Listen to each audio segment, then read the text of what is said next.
దేశంలో జరుగుతున్నటువంటి పరిణామాలు దేశవ్యాప్తంగా యువత ఏ విధంగా నీట్ ప్రశ్నపత్రం లీకేజ్ విషయంలో దేశ రాజధాని ఢిల్లీలో పెద్ద ఎత్తున నిరసన ప్రదర్శన చేస్తున్నారు. ఏ విధంగా వారిపై లాఠీచార్జ్ చేస్తూ అణగదొక్కే ప్రయత్నం జరుగుతుంది.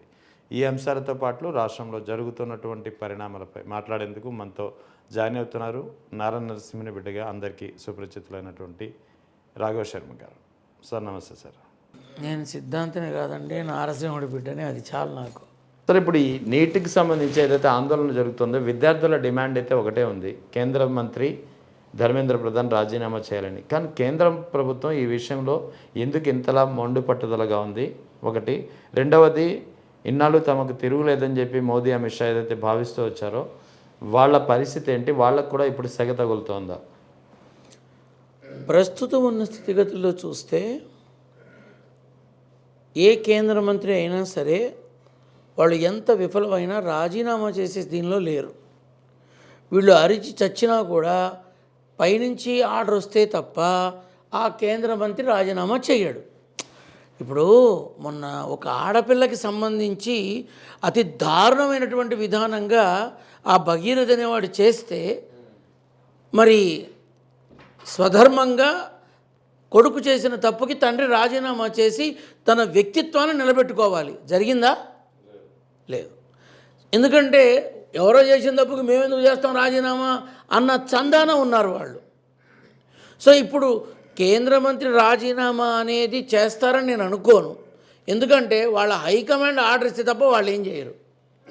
ఈ విద్యార్థుల యొక్క డిమాండ్ ఆ రాజీనామా కన్నా ఈ నీట్ పేపర్ని లీక్ చేసినటువంటి ఇంటి దొంగల్ని పట్టుకొని సమాజంలో పబ్లిక్గా ప్రజల ముందుకు తీసుకురావాల్సిన బాధ్యత కేంద్ర హోంశాఖ ప్రతినిధి అయినటువంటి మంత్రి అయినటువంటి అమిత్ షా గారికి ఉంది.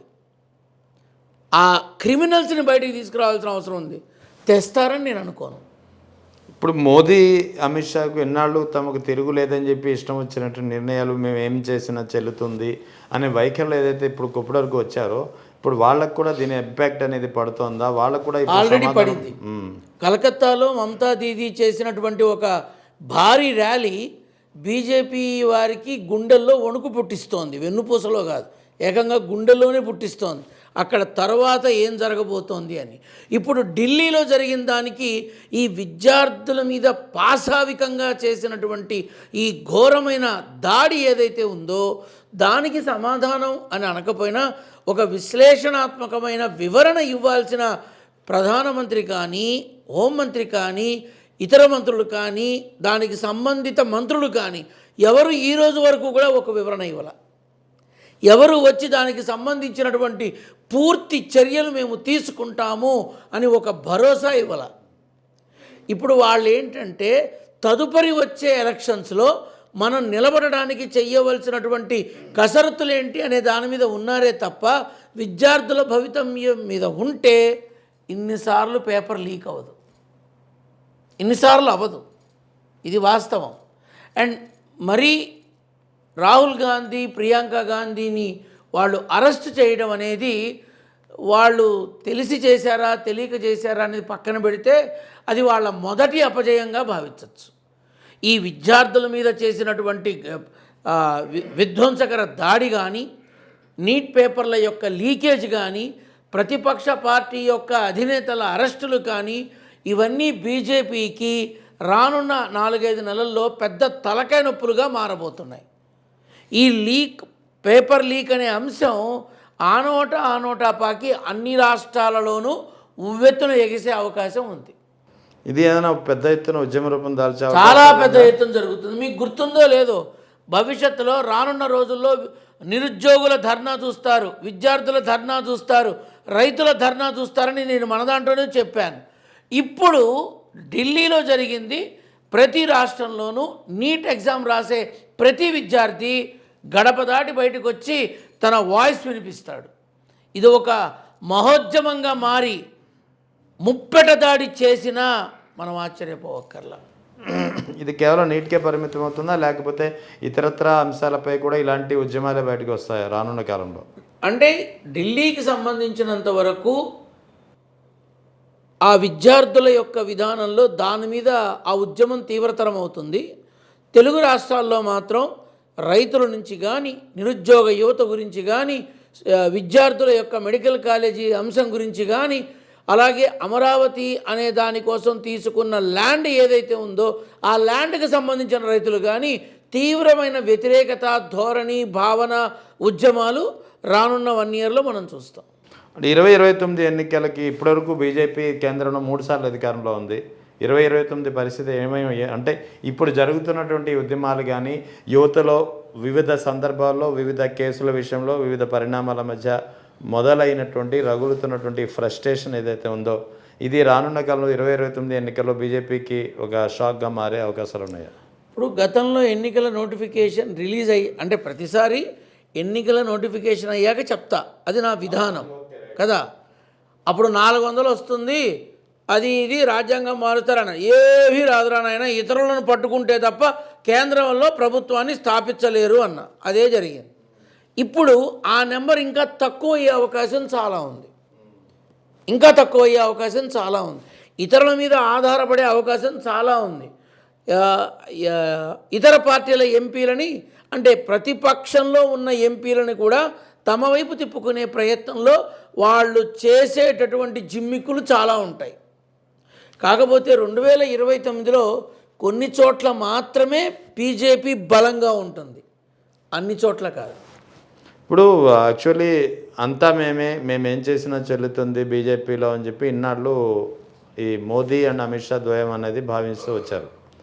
ఇప్పుడు for the first time doctor Murali Manohar Joshi మాజీ కేంద్ర మంత్రి, విశ్వ హిందూ పరిషత్ అధినేత, ఆయన బహుశా ఆయనే దానికి లీడ్ చేసినటువంటి వ్యక్తి, ఆయన కూడా ఇవాళ ఈ ఢిల్లీ ఇష్యూ మీద ట్వీట్ చేశారు. మహిళలపై కానీ విద్యార్థులపై కానీ ఈ విధంగా అమానవీయంగా వాళ్ళపై లాఠీ చార్జు ఇలా వైలెన్స్ చేయడం మంచిది కాదు. వికసిత భారత్ లక్ష్యం ఏదైతే ఉందో దాని నుంచి యువతని ఒక లార్జ్ సెక్షన్ ఆఫ్ పీపుల్ని దూరం చేస్తుందని చెప్పి ఆయన కూడా ఇవాళ ట్వీట్ చేశారు. ఇంకా చాలామంది చేశారు. ఏమనంటే మహిళలు అనే కనీస ఆలోచన గౌరవం లేకుండా వాళ్ళ మీద విరుచుకుపడ్డటువంటి పోలీసుల యొక్క విధానం చాలా తప్పు అని చేశారు. విద్యార్థుల్ని విచక్షణారహితంగా కొట్టడం అనేది ప్రజాస్వామ్యానికి వ్యతిరేకం అని చేశారు.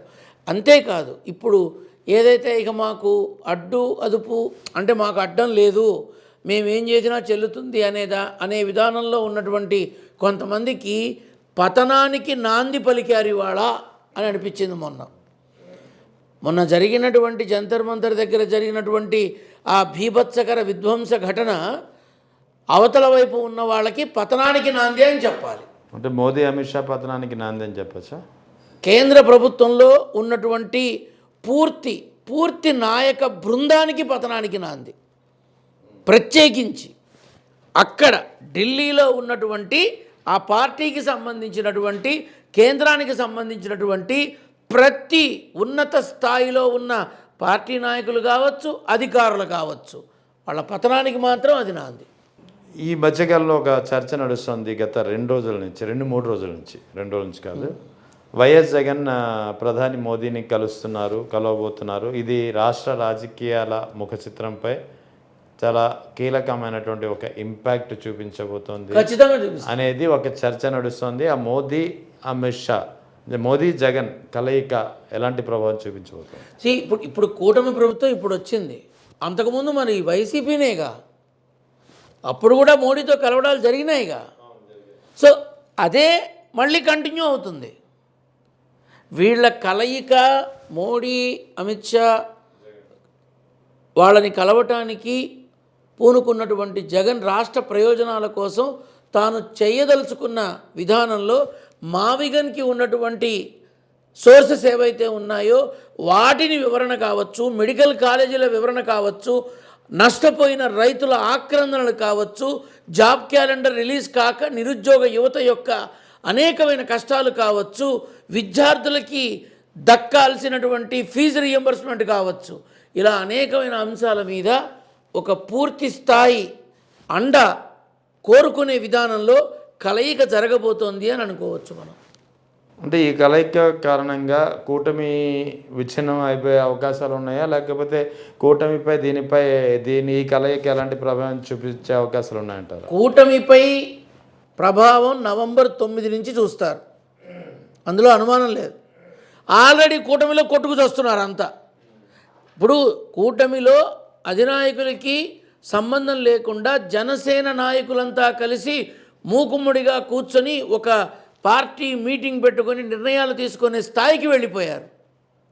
దేనికి సంకేతం? జనసేనలో ఉన్నటువంటి శాసనసభ్యులు కానీ, అమాంబాబుతో ఉన్న ఒకళ్ళిద్దరు మంత్రులు కానీ వీళ్ళకే సరైన గౌరవం దక్కట్లేదని వాపోతున్నారు. సో ఎట్టి పరిస్థితుల్లోనూ కూటమిలో ఉన్నటువంటి లుకలుకలు, అంతర్లీనంగా ఉన్నటువంటి కొన్ని ఇబ్బందులు ఇప్పటికే మాధ్యమాల్లో రీల్స్ రూపంలో చాలామంది మాట్లాడుతున్నారు. చాలామంది జనసేనలో ఉన్నటువంటి నాయకులు ఒక సామాజిక వర్గానికి సంబంధించిన వాళ్ళం కాబట్టి మమ్మల్ని తొక్కుతున్నారు అని వాళ్ళంతట వాళ్ళు మాట్లాడుతున్నారు. దాన్ని ఎవరూ ఖండించట్లా, కూటమి నాయకులు ఎవరూ ఖండించట్లా. కాబట్టి కూటమి అనేది ఒక్క విధానం, దానిలో ఉన్న ఇబ్బందులు ఇవన్నీ త్వరలోనే అందరూ చూస్తారు. ఇప్పుడు లోకల్ బాడీ ఎలక్షన్స్ కానీ, సార్వత్రిక ఎన్నికలు కానీ ఏవైతే జరుగుతున్నాయో అన్ని చోట్ల పోటీ చేయడానికి జనసేన సిద్ధంగా ఉంటే అసలు మీరు పోటీనే చేయొద్దని టీడీపీ వారు అన్నారు. అవును, కేవలం 15% ఇస్తామన్నారు అన్నారు. సో దీన్ని ఏ రకంగా ఇప్పుడు జనసేనలో కూటమి వ్యతిరేక అభ్యర్థులు వచ్చి నిలబడి వాళ్ళు గెలిచి జనసేనలోకి మళ్ళీ వెళ్ళి వాళ్ళు చూపించుకుంటారు జనసేన పవర్ ఏంటో. ఇక్కడ గమనించాల్సింది ఏంటంటే మేమేం చేసినా చెల్లుతుంది అనే విధానంలో ప్రభుత్వం నడుస్తున్నప్పుడు ఖచ్చితంగా వ్యతిరేకత ధోరణి ఏదైతే ఇప్పటిదాకా అమలు చేస్తున్నారో దాన్ని డైరెక్ట్గా లైవ్లో చూపిస్తారు రేపు. ఎందుకంటే జనసేనలో కూడా మంచి ప్రజాబలం ఉన్న నాయకులు ఉన్నారు, ప్రజల కోసం మమేకమైన వాళ్ళు ఉన్నారు. కానీ దాని మీద ఒక ముద్ర వేసేశారు, ఒక కాపు సామాజిక వర్గానికి మాత్రమే అని. ఆ ముద్రని తొలగించి వచ్చే ఎన్నికల్లో వాళ్ళు ఏంటో చూపిస్తారు. ఇప్పుడు లోకల్ బాడీ ఎలక్షన్స్ ఎఫెక్టు ఈ కూటమిపై ఎలా ఉండబోతుంది? కూటమిలో వాళ్ళకే నష్టం కలుగుతుంది, వైసీపీ వాళ్ళకి కాదు. కూటమిలో ఉన్న వాళ్ళకే నష్టం కలుగుతుంది, వైసీపీకి ఏం సంబంధం ఉండదు. వైసీపీ యొక్క విధానం, వైసీపీ పార్టీకి సంబంధించిన మాజీ ముఖ్యమంత్రి జగన్మోహన్ రెడ్డి గారికి నవంబర్ 9 తర్వాత ఏదైతే మొదలవుతుందో అది ఆటోమేటిక్గా యావత్ ఆంధ్ర రాష్ట్ర ప్రజానీకం చూస్తుంది. ఇప్పుడు జగన్మోహన్ రెడ్డి గారి యొక్క భద్రత మీద దృష్టి పెట్టాల్సిన అవసరం ఉంది. రేపు ఆయన కలిసినప్పుడు ఈ అంశాన్ని కూడా తెలియపరిచి ఉన్న భద్రత మొత్తం తొలగించేశారు, మరి ఈ రకంగా ఉందని చెప్పి వాళ్ళ నోటీస్కి తీసుకొస్తే తప్పకుండా జాగ్రత్త వహించే అవకాశం ఉంటుంది. కానీ కేవలం ఏదో ఒక ఆలోచనతో ఆ భద్రత మొత్తం తొలగిస్తే జరిగే పరిణామాలు ఎలా ఉంటాయి అది ఫేస్ చేయాల్సింది మళ్ళీ మాత్రం వాళ్ళే. నవంబర్ 9 తర్వాత జగన్మోహన్ రెడ్డి గారి యొక్క ప్రభావాన్ని ఆంధ్ర రాష్ట్రం మొత్తం చూస్తుంది. అంటే వైఎస్ జగన్ ప్రాణహాని ఏమైనా ఎదుర్కొంటూ అవుతున్నారా ఏంటి? అంటే ప్రాణహాని అని కాదు, కానీ ఈ జనాల యొక్క వాళ్ళని కంట్రోల్ చేసే విధానము, వాళ్ళని అదే దాన్ని ఏమంటారంటే అడ్డుకట్టగా నిలబడాల్సిన అవసరము ఎంతైనా ఉంది. ఎందుకంటే పాలకపక్షంలో ఉన్న ఏ నాయకులు వెళ్ళినా లేని ఆదరణ ప్రజానాయకుడిగా పేరు పొందిన జగన్మోహన్ రెడ్డికి ఉంది. ఇప్పుడు కేవలం 5 కిలోమీటర్లకి 6 గంటలు పట్టింది. ఎవరికైనా పట్టిందా అది? కానీ దాన్ని కూడా తప్పుగానే చూస్తారు సహజంగా. ఇప్పుడు ఇక్కడ విషయం ఏంటంటే ఎట్టి పరిస్థితుల్లోనూ జగన్మోహన్ రెడ్డి గారికి సరైన ఒక మాజీ ముఖ్యమంత్రిగా, ఒక మాజీ ముఖ్యమంత్రి యొక్క కొడుకుగా, ప్రస్తుత వైసీపీ పార్టీ అధినేతగా ఇలా ఎన్నో రోల్స్ పూర్తిగా ఆయన బాధ్యత తీసుకున్నటువంటి మనిషి, ఆ మనిషికి భద్రత కరువైంది. కానీ ప్రజలు ఆయన చుట్టూతా ఉన్నారు. కానీ అందులోనూ కూడా కొంతమంది వల్ల ఏదైనా ఇబ్బంది వస్తే ఏమిటి పరిస్థితి? అంటే థ్రెట్ ఉందంటారా లేదంటారా? ఖచ్చితంగా. ఇప్పుడు అంబటి రాంబాబు గారిని ఏం చేశారు, పేర్ని నాన్నగారిని ఏం చేశారు అంటే ఇప్పుడు నన్ను వైసీపీ పార్టీ అని అనుకుంటారు సహజంగా. చంద్రబాబు నాయుడు గారు ఏం చెప్పారు? ఆంధ్ర రాష్ట్రంలో ఎటువంటి విఘాతాలు, విధ్వంసాలు, కొట్లాటలు, గొడవలు, అమానవీయమైన సంఘటనలు జరగడానికి వీల్లేదు, జరిగితే ఊరుకోను అన్నారు. మరి వారి మనుషులే ప్రతిపక్ష పార్టీ మీద ఇంత దారుణంగా చేస్తున్నప్పుడు మరి వీళ్ళనందరినీ ఎందుకు ఆయన శిక్షించట్లేదు? ఆయన ఆంధ్ర రాష్ట్రానికి ముఖ్యమంత్రి కానీ తెలుగుదేశానికి, జనసేనకి, బీజేపీకి, మిగిలిన ప్రజలకి కాదు కదా. మరి ఆయన ఎందుకు దీని మీద ఒక నిర్ణయం తీసుకోవట్లేదు? అప్పటికి అంబటి రాంబాబు గారు ఆనాడు చెప్పారు, తూకువలో వచ్చింది మాట, అన్యదా భావించకండి అని చెప్పారు. అంత చక్కగా చెప్పినా కూడా ఒక మహిళామణి పచ్చి బూతులు తిడుతున్నప్పుడు మరి పిలిపించి కూర్చోబెట్టి, ఒక శాసనసభ్యురాలివి నువ్వు అలా మాట్లాడచ్చా, మాట్లాడకూడదు, నువ్వెందుకు మాట్లాడావు అని అడగాల్సిన బాధ్యత అధ్యక్షుడికి ఉంటుంది, ముఖ్యమంత్రికి ఉంటుంది, కానీ ఎవరు అడగల. సో ఇలా మనం ఆలోచిస్తే రాష్ట్రంలో ఉన్నటువంటి ప్రస్తుత పరిస్థితులు వీళ్ళే దగ్గరుండి జగన్ని గెలిపిస్తారా రేపు అనిపిస్తాం. వీళ్ళే దగ్గరుండి జగన్ని గెలిపిస్తారా, జగన్మోహన్ రెడ్డిని ముఖ్యమంత్రిని చేస్తారా, తీసుకెళ్ళి అందరూ చక్కగా ఆనంద డోలికలతో తీసుకెళ్ళి ఆ పీఠంలో కూర్చోబెడతారా అనే అనుమానం ప్రజలకు ఉంది.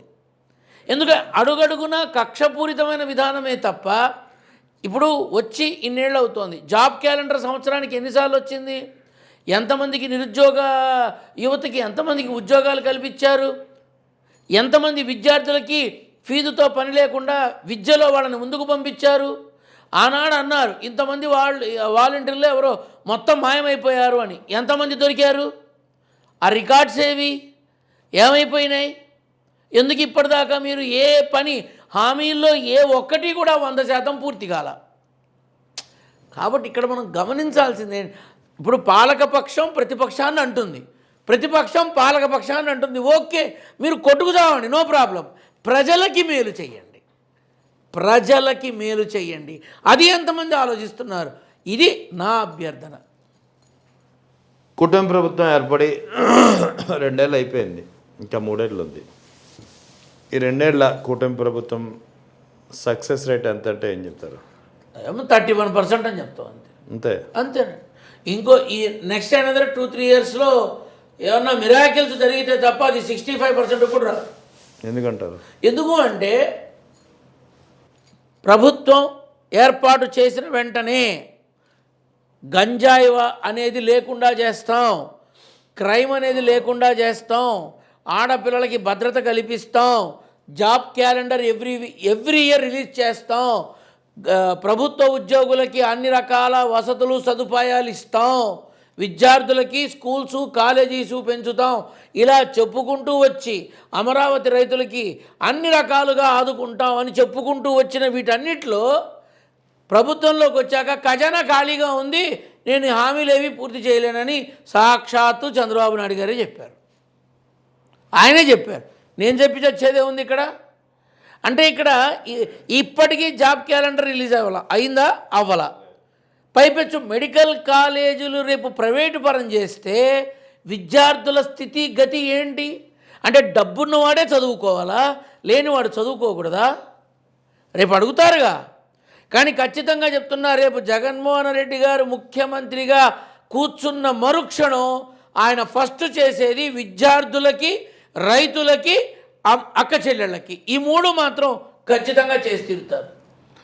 ఇంకా ఇందాక డబ్బున్న వాళ్ళకే అంటే గుర్తొచ్చింది, ఈ ఢిల్లీలో జరిగినటువంటి గొడవ, ముఖ్యంగా పోలీసులు ఎంత అమానవీయంగా లాఠీ చార్జీలతో చితకబాదారో యువతని వీడియోలు ఉన్నాయి.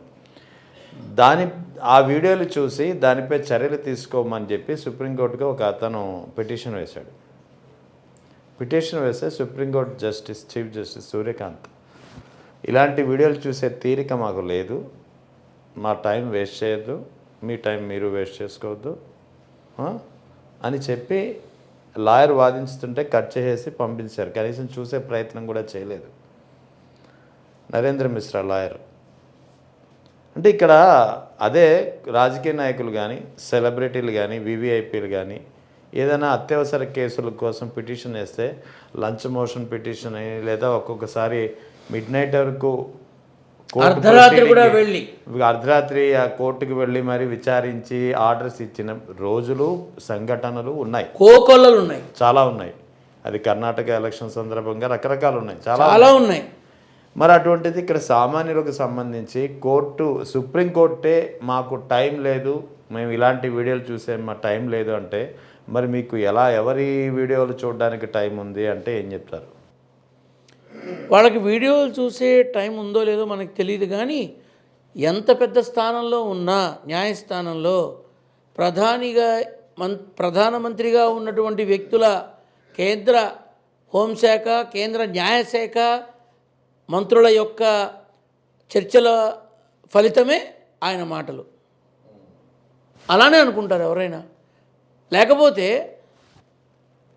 ఈ రీల్స్ కానీ ఇంకోటి కానీ ఒక ఆడపిల్లకి అన్యాయం జరిగితే యాక్షన్ తీసుకున్న పోలీస్ ఆఫీసర్లు ఉన్నారు, న్యాయమూర్తులు ఉన్నారు. కానీ ఇంతటి భయంకరంగా ఒక అతి దారుణమైన విధంగా ఆడవాళ్ళని కూడా చూడకుండా ఆ రకంగా హింసిస్తున్నప్పుడు హమ్ నారీ శక్తికో బడాయింగే, హమ్ నారీ ఉద్యమం ఊపర్ లేకే జాయింగే అని మాట్లాడేటటువంటి ఉన్నత స్థాయి మంత్రులు మరి దీనికి ఇంతవరకు సమాధానం చెప్పాల. నారీ శక్తిని మేము పురోగమించేలా చేస్తాం, నారీమణులకు అన్ని వసతులు కల్పిస్తాం, భద్రత కల్పిస్తాం అన్నప్పుడు నువ్వు భద్రత కల్పిస్తాను అన్నమాట పక్కన పెట్టి ముందు బాధకుండా చూడాలిగా. సో ఇక్కడ న్యాయమూర్తి గారి మాటల వెనక ఉన్న సారాంశం ఏంటి, ఆయన ఆ మాటలు ఎందుకు అనాల్సి వచ్చింది అది తెలుసుకోవాలి. కాకపోతే ఇందాక మీకు చెప్పా నేను, పతనానికి నాంది ఏదైతే ఉందో అది మొన్నటి జరిగిన ఆ విధ్వంసకర ఘటనతోనే మొదలైంది. సో ఇది ఒక రకంగా చెప్పాలి అంటే వాళ్ళ దారుణమైన ఫెయిల్యూర్ బయటకు వచ్చింది. And it gives a lot of result in coming days. ఒక భయంకరమైనటువంటి ఒత్తిడితో కూడినటువంటి ఏం చెయ్యాలో అర్థం కాలేని స్థితిలో కూర్చొని ఆలోచించాల్సిన విధంగా రేపు ఫలితం రాబోతుంది. అంటే రానున్న రోజులు ఎలాంటి ఉద్యమాలు మరెన్నో వస్తాయి, ఇలాంటి ఉద్యమాలు దేశవ్యాప్తంగా ఉంటాయంటారా? ఖచ్చితంగా ఉంటాయి. విద్యార్థులు మెడికల్ కాలేజీల కోసం చేసినా ఆశ్చర్యం లేదు, నిరుద్యోగులు జాబ్ క్యాలెండర్ కోసం చేసినా ఆశ్చర్యం లేదు, రైతులు వాళ్ళకి జరిగిన అన్యాయం కోసం చేసినా ఆశ్చర్యం లేదు. మొత్తం నీట్ పేపర్ లీక్ విషయంలో భారతావనిలో ఉన్న విద్యార్థులంతా రేపు జంతర్ మంతర్కి వెళ్ళినా ఆశ్చర్యం లేదు. కానీ ఈ ఉద్యమం ఇక్కడితో ఆగదు, ఇది గ్రహిస్తే మంచిది. సరే, ఇక నారా లోకేష్ వ్యాఖ్యలు నాదెండ్ల మనోహర్ని ఉద్దేశించి, ముఖ్యంగా జనసేనను ఉద్దేశించి దీని ఇంపాక్ట్ ఎలా ఉండబోతుంది? లోపల ఉన్న ఆధిపత్యపు విధానాన్ని మాటలతో బయట పెట్టారు అని అనుకోవాలి. అన్నయ్య అన్నయ్య అంటే సరిపోదుగా, వెనక నుంచి కన్నాలు వేస్తున్న వాళ్ళని గ్రహించాలిగా, అవునా కాదా? అసెంబ్లీ స్థానాల్లో తక్కువ ఇచ్చారు, కనీసం ఇందులోనన్నా సముచిత న్యాయం చేస్తే బాగుంటుంది. చేయలేదుగా, చెయ్యరుగా. మీరైతే ఇంతే, మేమైతే ఇంత అని చెప్పుకునే విధానంలో వాళ్ళ ఆధిపత్య పోరు కనబడుతోంది. సరే, దానిదే ఉంది, ఏది శాశ్వతం కాదు ఇక్కడ. రేపు పార్టీ కనుక సపోర్ట్ చేయకపోతే, కూటమి సపోర్ట్ చేయకపోతే జనసేనలో ఉన్న వాళ్ళే బయటకు వచ్చి నిలబడి గెలిచి చూపిస్తారు. జనసేనలో అనామకులేం లేరు. జనసేనలో కూడా మంచి విద్యావేత్తలు ఉన్నారు, ప్రతిభా పాఠవాళ్ళు ఉన్నవాళ్ళు ఉన్నారు, చదువు సంధ్యలు ఉన్నవాళ్ళు ఉన్నారు, ఆట పాట తెలిసిన వాళ్ళు ఉన్నారు, క్రీడాకారులు ఉన్నారు, వ్యాపారవేత్తలు ఉన్నారు, అనేకులు ఉన్నారు జనసేనలో. నటీనటులు కూడా ఉన్నారు. వీళ్ళలో చాలామందికి ఒక దాన్ని ఏమంటారు, ఒక అండా దండా ఉంది జనంలో. వాళ్ళని నిలబెడితే తప్పకుండా వాళ్ళకంటూ ఒక ప్రత్యేకమైన గుర్తింపు వస్తుంది. మరి అది పెరిగింది అంటే ఇంకొక చోట తగ్గుతుందిగా, అది తగ్గకూడదు అని ఇది పెరగనివ్వరు, అంతే. ఈ లెక్కన స్థానిక సంస్థల ఎన్నికల ఫలితాలు ఎలా ఉండబోతున్నాయి? ఏముంది, ఇప్పుడు ప్రభుత్వం వాళ్ళది, ఫలితం వాళ్ళదే, అంతే. ఇందులో ప్రత్యేకించి మాట్లాడేది ఏముంది? ఓట్లేసేది ప్రజలు కదా. మరి ఇప్పుడు చాలామంది లాస్ట్ టైము ఎన్నికల్లో ఓట్లు వేసిన వాళ్ళు ఆశ్చర్యపోతున్నారు, మేము వేసింది అన్నకి కానీ ఏంటో మాకే అర్థం కావట్లేదు అని. ఈవీఎంల యొక్క విధానము ఎంతవరకు కరెక్టు అంటే నేనైతే అస్సలు ఒప్పుకోను. నేను ఒప్పుకోను. ఈవీఎంలు ట్యాంపరింగ్ చేయడం ఎవడి వల్ల కాదు అంటే అది శుద్ధ అబద్ధం. ఎందుకని? మన బ్యాంక్ అకౌంట్ ట్యాంపరింగ్ చేసేస్తున్నారు, మన అకౌంట్ ట్యాంపరింగ్ చేస్తున్నారు, మన ఏటీఎం కార్డు ట్యాంపరింగ్ చేస్తున్నారు, సైబర్ నేరాలు విపరీతంగా పుంజుకుంటున్నాయి. అయినప్పటికీ పోలీస్ యంత్రాంగం ఉక్కుపాదం మోపుతోంది. కానీ ల్యాప్టాప్ మన దగ్గరే ఉంటుంది, అది ఓపెన్ ఉంటుంది, మనం ఏం చెయ్యకపోయినా ఎవడో ఎక్కడి నుంచో ఆపరేట్ చేస్తూ ఉంటాడు, మన కళ్ళ ముందు అది కనబడుతూ ఉంటుంది. ఆ ప్రకారంగానే ఈవీఎంలను కూడా ఆ విధానంగా చేశారా అన్న అనుమానం ప్రజల్లో ఉంది. ప్రజల్లో ఇప్పటికీ ఉంది. నలుగురు కలిస్తే వచ్చిన ఆ పర్సంటేజ్ ఒక్కడికి వచ్చింది. ఇది గమనించాల్సిన విషయం. అయితే ఇంకా టైం ఉంది కాబట్టి ఆ టైం వచ్చినప్పుడు అప్పుడు అన్ని విషయాలు మాట్లాడతారు.